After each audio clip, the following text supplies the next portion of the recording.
Bom, hoje eu me somo a vocês na condição de aluno para poder assistir o professor Sérgio Lessa desde o lado de lá, dizer que é sempre renovado o prazer tê-lo aqui. Ontem eu não fiz referência, mas hoje eu queria começar agradecendo os encontros do CPEC, pelo menos em sua maioria, nessas jornadas que envolvem mais tempo e ocasião, que são sempre feitos com colaboração da Escola da Defensoria Pública do Estado de São Paulo. E isso acontece porque, acho que tanto a Escola da Defensoria quanto a Universidade de São Paulo convergem no propósito de promover o pensamento crítico, de desenvolver formas de compreensão da realidade, crítica da realidade, uso da razão, portanto, como crítica da razão e não justificação do real, para permitir uma formação mais ampla, além daquele tecnicismo rasteiro da manualística mais pedestre, que constitui os textos de referência em direito e especialmente em direito penal. Então, eu quero tornar público aí nessa terceira aula da nossa jornada o agradecimento à Escola de Defensoria Pública, que ajuda no registro audiovisual dos nossos encontros, que permite que, em termos materiais, isso se concretize, e sempre esperando que a gente possa renovar essa parceria muitas outras vezes. Já temos planos concretos para o ano que vem, temos um convite para um dos principais criminalistas da América Latina, temos a perspectiva de fazer um curso do inverno com criminólogos no mundo inteiro, e até pela própria situação que as universidades públicas enfrentam no Brasil. Eu preciso agradecer à Escola de Defensoria Pública por acreditar em projetos acadêmicos de maior alcance. Então, feito o agradecimento, o Sérgio tem a palavra e agora nós vamos avançar a partir da ontologia para especificar, dentro da sua divisão temática, questões específicas que ficaram anunciadas ontem. Tranquilo. Dá para todo mundo escutar, que legal, né? Legal, tá ótimo. Vem cá, antes da gente começar, vocês têm alguma dúvida que vocês querem que eu volte? Alguma questão que ficou de ontem, tá certo? Alguma, sabe lá, eu em casa ficaram minhocando na cabeça, aquela pergunta, né? Tem alguma dúvida e tal? Eu mando ver. Mando ver. Tá. Então vejam, o que eu queria fazer hoje com vocês era dar um sobrevoo, porque vai ser uma coisa muito rápida, tá certo? Nas 4 categorias fundamentais da ontologia: trabalho, reprodução, ideologia, alienação. Mostrar para vocês, tá certo? A estrutura categorial mais essencial desses 4 capítulos. E eu vou tentar já a partir de hoje começar, na medida que for possível e sem espero criar complicações excessivas, começar a caminhar para o tema do nosso encontro, que é a questão da violência. Então, eu vou tentar fazer uma exposição que eu peço de novo para vocês me interrompam toda hora que tiver dúvida, tá certo? Vocês vão ver que é muita coisa, é uma quantidade de conexão, de relação, que eu vou tentar colocar no quadro para ficando mais fixo e mais claro, tá certo? Mas vai ser muito, muito frequente aquilo que num primeiro momento parece que está claro, que parece que é razoável, 10 minutos depois da exposição já não é mais claro, já não é mais razoável, tá certo? Isso é absolutamente comum, aceitável e faz parte do processo. Então, toda vez que acontecer, me interrompam, tá certo? E se vocês ficarem cansados, perderem, né, uma conexão importante, quiser que eu volte atrás, não tem nenhum problema, tá certo? Então, me interrompam a cada momento, não deixa ficando dúvidas para trás, porque como uma coisa vai encaixando com a outra, se você tem uma conexão frouxa lá embaixo, quando chega lá em cima, tá certo? A estrutura inteira começa, né? Então, perguntem, tá certo? Toda hora que quiser, sem nenhuma cerimônia. Veja, o que caracteriza, eu diria, né, para a gente entrar de cara, o que caracteriza toda a discussão ontológica que Lukács vai fazer, do ponto de vista formal, é um rigor absurdo. Ele não usa, tá certo, as palavras à toa, cada palavra que ele usa tem um significado muito amarrado, muito concreto, muito delimitado, né? As categorias fundamentais que ele vai utilizar, né, que ele pega do Hegel, depois ele pega do Lukács, que ele pega, tá certo, da discussão contemporânea e tal, são categorias todas elas muito bem delimitadas, tá certo? O que não há em Lukács são categorias que não sejam nitidamente identificáveis, definidas, tá certo? Não tem ambiguidade nesse sentido. Apesar da forma, que eu já comentei com vocês, é uma forma muito complicada, mas muito inacabada, tá certo? Mas a primeira característica é que ele é de um rigor, é uma coisa impressionante. A segunda característica é que ele é de um materialismo rigorosamente radical e absoluto. né? O que existe é matéria, o que não existe não é matéria, e o ser humano, né, as nossas emoções, o pensamento, o amor, Romeu e Julieta, tá certo? Isso nada mais é do que uma forma superior de organização da matéria. Então toda a exposição dele, eu diria que vai seguir, do ponto de vista formal, um rigor categorial muito grande. E do ponto de vista filosófico, ele vai levar até as últimas consequências, tanto quanto eu sei, é o postulado materialista que tudo que existe é matéria. E eu vou mostrar para vocês como ele vai argumentar, vai demonstrar, tá certo? Que os sentimentos, as emoções, as obras de arte, os valores, a ética, tá certo? Falar com vocês o direito, tá certo? Nada mais é do que uma forma superior de organização da matéria. Então, esse eu diria que são as duas grandes características, tá certo? Que logo de cara a gente, bate na ontologia, né? Que é muito surpreendente. Principalmente nesse debate contemporâneo, né? Que até se elogia, né? Até se acha que é algo positivo a polivalência dos conceitos, né? Lukács não tem nada disso, tá certo?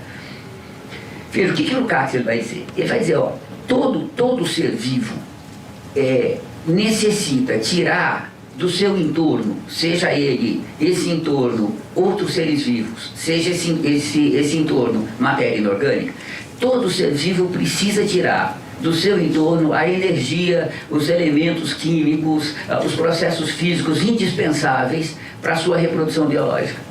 E isso significa, veja, que entre o ser vivo e o seu ambiente existe um metabolismo. Um metabolismo no sentido que você tem uma troca de matéria, tá certo? Troca de energia, troca de matéria, troca de átomos. É o metabolismo, uma troca de matéria.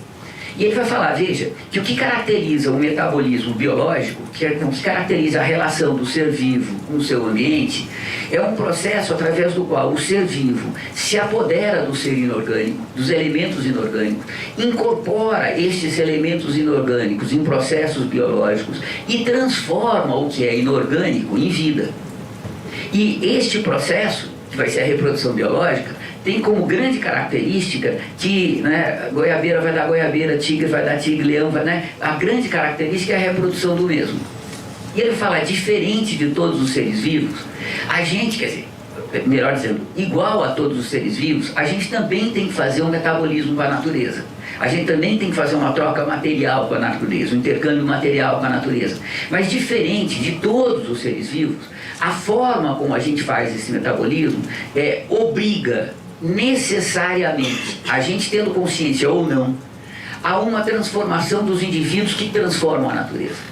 Ele pega aquela famosa frase do Marx, no segundo parágrafo do capítulo 5º do livro primeiro, da quarta edição do livro primeiro, que Marx vai dizer, ao transformar a natureza, o ser humano transforma a sua própria natureza. Essa frase literal do Marx, ele pega e vai dizer, veja, ao transformar a natureza, o ser humano, nós transformamos a nossa própria natureza de ser humano. Então, a partir daí, tá certo? Ele começa a escrever o capítulo do trabalho. Ele vai dizer, veja, o trabalho é aquilo que difere o ser humano da natureza. É pelo trabalho que o ser humano se faz ser humano diferente de todos os outros seres vivos que são somente seres vivos. Tranquilo? Então ele vai dizer, veja, o que é o trabalho? Ele vai para aquelas primeiras páginas do capítulo 5º do livro primeiro do Capital.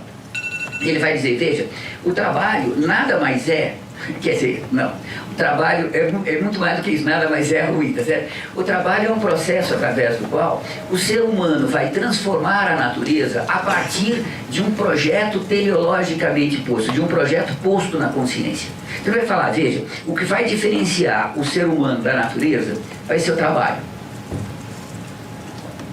E aí, veja, ele já vai definir que o trabalho é o metabolismo, o intercâmbio material do ser humano com a natureza.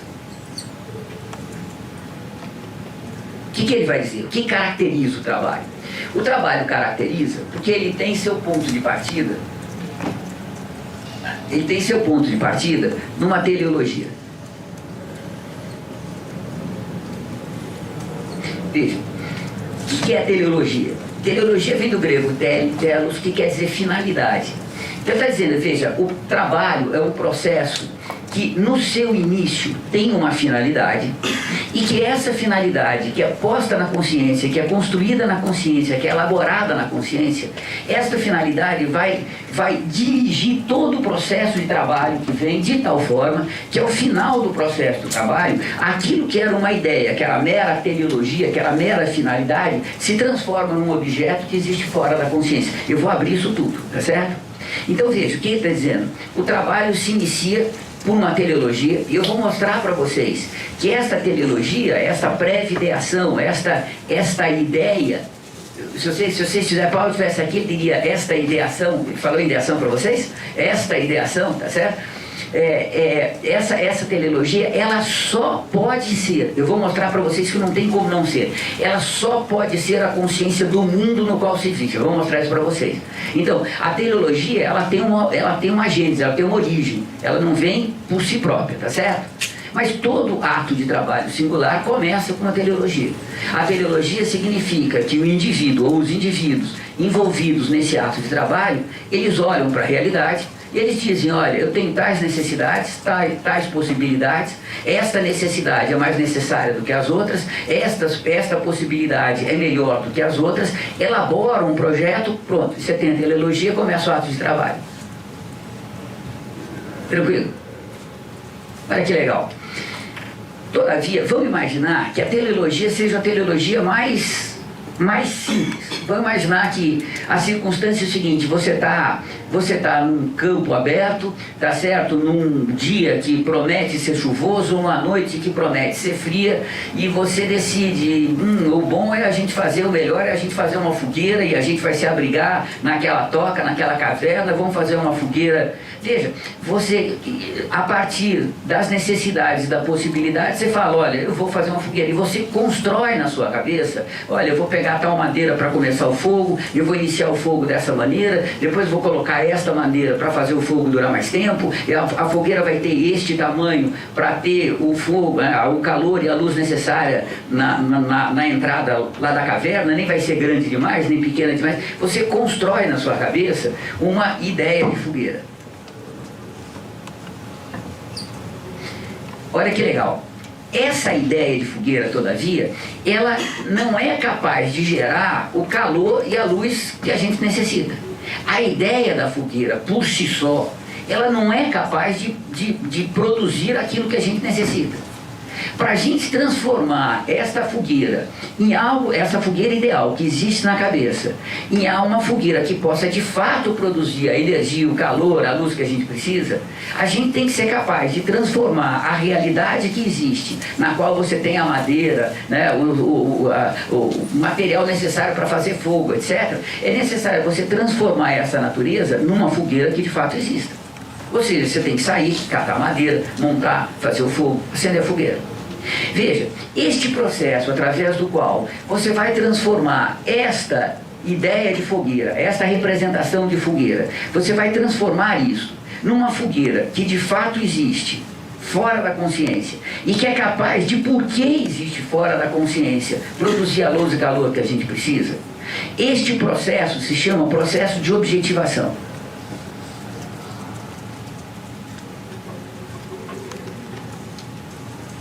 Veja, o processo de objetivação é sempre a objetivação de uma teleologia.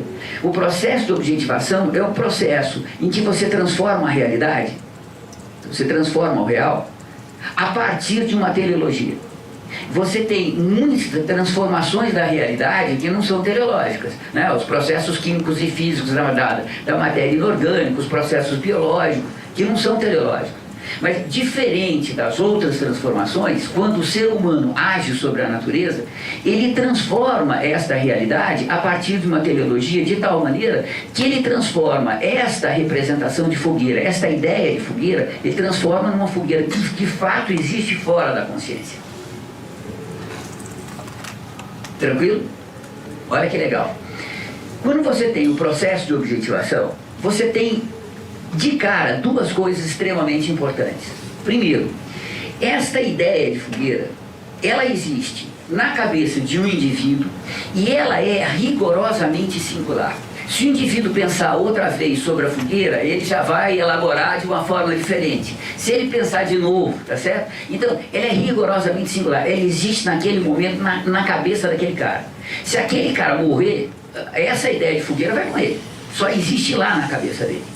E ao mesmo tempo, veja, essa fogueira, essa ideia de fogueira é rigorosamente abstrata naquele sentido que a gente não tropeça. Tá certo? A ideia é rigorosamente abstrata, só existe no interior dessa consciência, só existe como determinação dessa consciência, só está aí dentro. Quando a gente faz um processo de objetivação, a gente acaba transformando a realidade, e isto significa que a gente insere na realidade, veja, um novo objeto que não existia antes. E um novo objeto que tem uma qualidade importante. Este novo objeto, ele só pode existir se ele for a objetivação de uma teleologia. Veja, a natureza, ela faz incêndio, mas a natureza não faz fogueira nunca.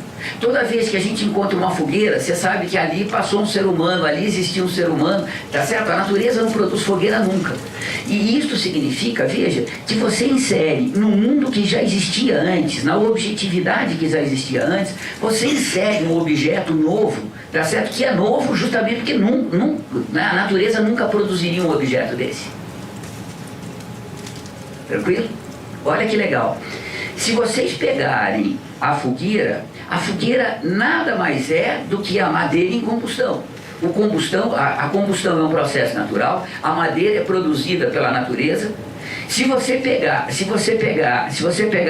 esta madeira, este processo de combustão, organizar é ruim, se essa madeira e este processo de combustão acontecer na natureza, não é fogueira.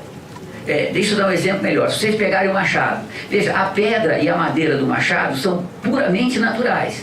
Você faz o machado, você tem o machado, esta matéria natural de uma determinada forma que tem um valor de uso, lembra que tem uma certa utilidade. Se você pegar essa mesma pedra, essa mesma madeira, triturar e jogar no chão, veja, é a mesma matéria natural e todavia não é machado. Vocês percebem que o que eu tenho aqui, do ponto de vista dos átomos, dos processos químicos e físicos, é puramente natural. Todavia aqui, olha, a gente transformou a realidade de tal maneira que este processo natural ele vai acontecer de um modo controlado, segundo uma modalidade que atende a uma necessidade da gente. A gente precisa de luz e calor. E isto significa, veja, que a gente está colocando a natureza para produzir algo que a gente precisa. E a natureza, por si só, nunca vai produzir algo assim que a gente precisa. Então isto aqui é algo rigorosamente novo, algo que só pode existir a partir da objetivação de uma teleologia. A natureza jamais produziria algo assim. Tranquilo? Olha agora que legal.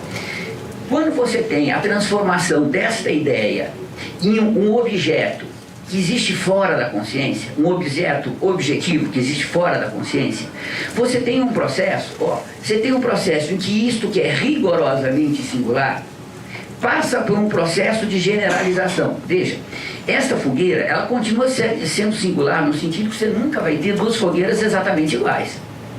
Todavia, quando você insere essa fogueira no mundo objetivo, você insere essa fogueira nas relações de causa e efeito que já existiam neste mundo objetivo. E ao você fazer isso, você insere nesse mundo objetivo um novo nexo causal, uma nova relação de causa e efeito. Veja, a natureza sem essa fogueira evoluiria de uma forma. Quando a gente faz essa fogueira e a gente tira essa porção da natureza, da sua evolução natural, e faz ela passar por este desgaste que é a fogueira, de alguma forma, a gente alterou o desenvolvimento de toda a natureza. A gente insere na natureza uma nova relação de causa e efeito. Pensa no processo histórico longo. Começa com uma fogueira, passa pela Revolução Industrial, a gente chega no aquecimento global. Percebe? Você insere um novo nexo causal que acaba interferindo, de algum modo, no desenvolvimento de toda a natureza. Ou seja, veja, na relação de causa e efeito que já existia, vou falar chique agora, se complicar vocês dizem, ou seja, na causalidade que já existia, tranquilo? Causalidade? A causalidade é o termo filosófico abstrato para a relação de causa e efeito. Tranquilo? Então, na causalidade que já existia, ou seja, na causalidade que foi dada pela natureza, portanto que a gente não produziu, que a própria natureza produziu, no interior dessa causalidade, ao lado dessa causalidade, interferindo com essa causalidade, a gente tem agora uma causalidade posta. Causalidade posta pela objetivação de uma teleologia. Tranquilo? Então veja, eu só posso ter o processo de trabalho se eu tiver a natureza. Se eu não tiver a natureza, não tem ser humano possível. Eu só posso ter o processo de trabalho se eu tiver a natureza. Mas o processo de trabalho insere na causalidade natural, na causalidade dada pela natureza, uma causalidade, um nexo de causa e efeito, uma relação de causa e efeito, que vai ser uma relação posta através da objetivação de uma teleologia. Tranquilo? E isso significa que, uma vez ocorrido o processo de objetivação, veja, o mundo objetivo, ele já não é o mesmo. Ele sofreu alguma transformação. Pode ser uma transformação muito pequenininha ou muito grande, mas o mundo objetivo já não é o mesmo. A sociedade que é capaz de fazer uma fogueira é uma sociedade que já não é idêntica à sociedade que não era capaz de fazer a fogueira. A sociedade que é capaz de fazer aquela fogueira naquela circunstância, é uma sociedade diferente da sociedade que não era capaz de fazer isso. Os indivíduos que são capazes também são diferentes dos indivíduos que não eram capazes. Então aqui você tem, veja, o surgimento de uma nova situação histórica. Ainda que seja muito ou pequena essa novidade, necessariamente está aí. Tranquilo? Avanço? Olha que legal. Veja, quando você tem o processo de objetivação e você insere na causalidade dada, a causalidade posta, este novo objeto, ele é inserido num mundo de causa e efeito, inserido no mundo causal, num complexo de relações de causa e efeito, que significa que ele deixa de ser meramente aquela singularidade e ele estabelece uma relação com a totalidade do existente. Veja, a existência deste objeto deixa de ser, na verdade nunca foi, né? Mas a existência deste objeto, ela jamais vai ser uma existência do objeto enquanto tal isolado da totalidade. Ele entra e ele imediatamente estabelece relações com a totalidade do existente. Então a fogueira vai se relacionar com o oxigênio, vai se relacionar com a madeira, com a umidade que tem na terra e assim por diante. E o processo de desenvolvimento desta fogueira, sem deixar de ser o desenvolvimento desta fogueira, só pode acontecer no interior dessas relações de causa e efeito no qual ela foi inserida. Então vocês percebem que esta fogueira, este processo de objetivação, ao transformar esta ideia singular nesta fogueira singular, lembra, a ideia singular porque não vai ter outra idêntica, fogueira singular porque não vai ter outra idêntica, mas ao fazer isso, ele insere esta fogueira num processo de generalização, ela passa a fazer parte desta totalidade. A sua existência passa a ser determinada pela relação que ela tem com esta totalidade. Yes. E isso significa, veja, que eu tenho aqui um processo de generalização que é um processo objetivo. E vocês vão ver a importância desse objetivo já em seguida, tá certo?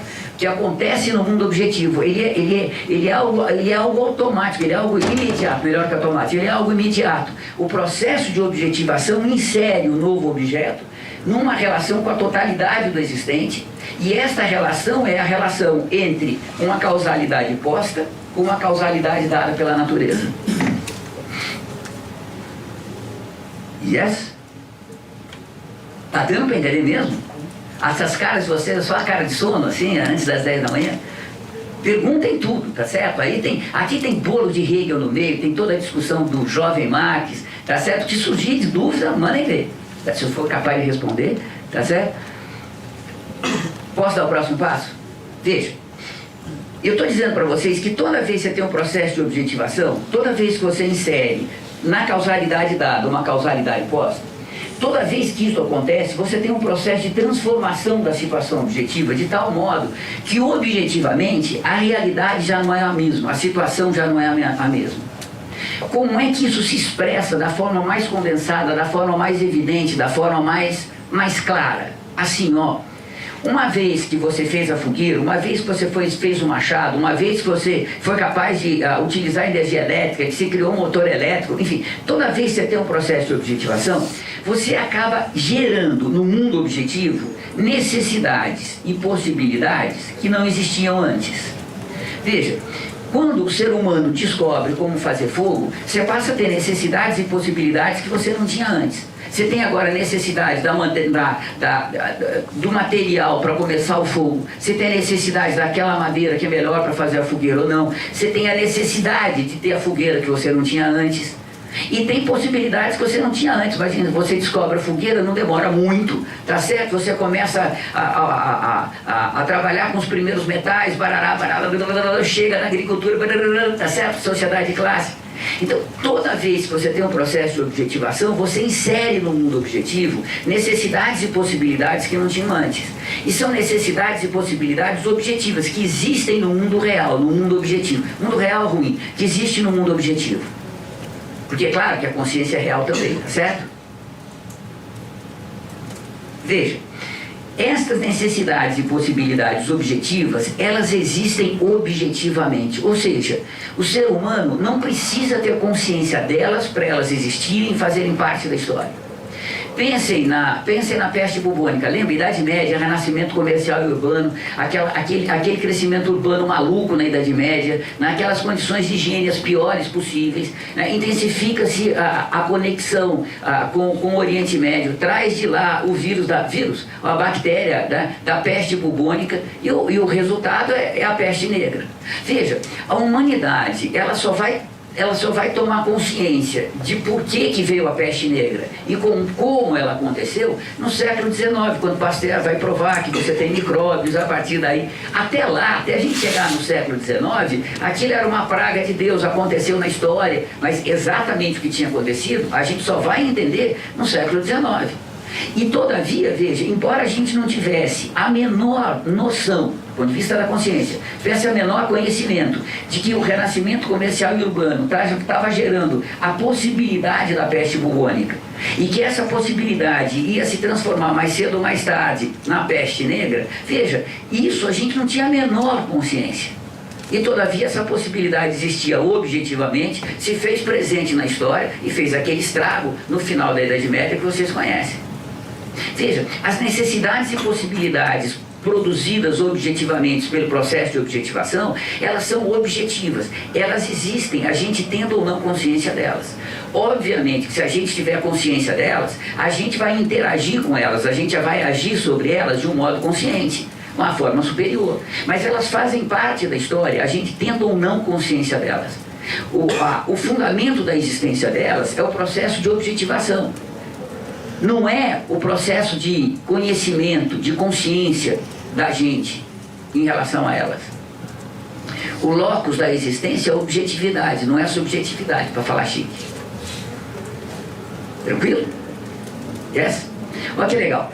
Quando você gera novas necessidades e novas possibilidades, veja, essas novas necessidades e possibilidades, então, elas são objetivas, existem no mundo objetivo, fazem parte da relação de causa e efeito, da objetividade, fazem parte da história, movem a história, são movidas pela história, independente da gente ter consciência delas ou não. Tranquilo? Posso avançar? Então, veja, o que a gente está vendo aqui, ó? A gente tem um processo através do qual uma ideia, que a gente vai ver como que ela foi elaborada, tá certo? Mas uma ideia que existe na consciência de um indivíduo se insere no mundo causal objetivo, se generaliza objetivamente, que passa a fazer parte deste processo de relação, desse complexo de relações de causa e efeito, que é o mundo objetivo. E isto, veja, se condensa, isso se expressa da forma mais condensada, da forma mais clara, sob a forma do surgimento de novas necessidades e possibilidades objetivas, necessidades e possibilidades da existência humana, tá certo? Objetivas que não existiam antes. Posso avançar?